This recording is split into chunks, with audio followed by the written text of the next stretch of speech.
কি এটা? ওর মধ্যে সোনার জিনিস আছে বাবা মামার প্যাকেটে। এর মধ্যে সোনার জিনিস? হ্যাঁ। সোনার কোনো ভ্যালু নেই বাবা। এটাই ভালো, ভালো করেছে, কেউ বুঝতে পারবে না এটা সোনার জিনিস হ্যাঁ। আছে।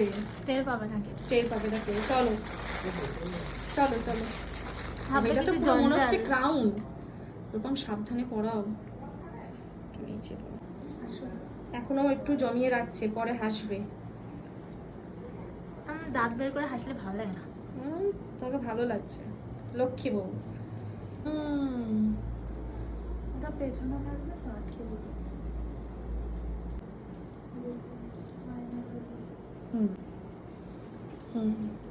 কিছু টিকলি ফিকলি আছে নাকি সোনার? এই যে সোনার? টিকলি সোনার না এমনি। আচ্ছা থাক, টিকলি তাহলে পড়তে হবে না। যেতে যেতে চল। মাথা পাড়ি